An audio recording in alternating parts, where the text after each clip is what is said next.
Good morning guys. Ang atong verse of the day karon nasa Hosea chapter 10 verse 12. Ingon ang pulong sa Ginoo guys nga sow to yourselves in righteousness, then reap in mercy.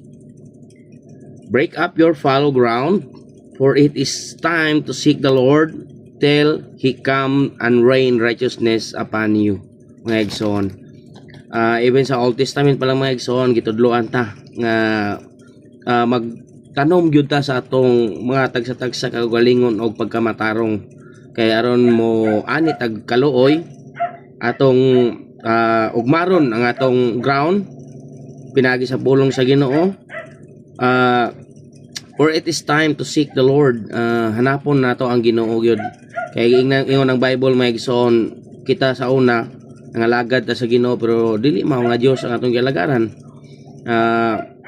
We know not God, ingon ang Bible diha. Kita nga walay mga Dios, wala ta kasayod sa Ginoo, pero kita nasayod ta nga nay Ginoo pero nangalagad ta sa Ginoo pero dili day mao nga Ginoo. Mo nagingon nga not according to the knowledge of God mga igsoon, nangalagad ta iyahay ta dili according sa knowledge sa Ginoo kun dili ato ang kabubuton. Unsay sumpay, till he come and rain righteousness upon you. Kay moabot gyud ang panahon nga tagaan ta sa Ginoo og pagkamatarong. Kano sa nga panahon karon mga igsoon, sa dihang atong dawaton si Kristo nga atong manluluwas mga igsoon, makadawat ta og pagkamatarong iya ni Kristo mga igsoon. God bless ang tanan, keep safe everyone.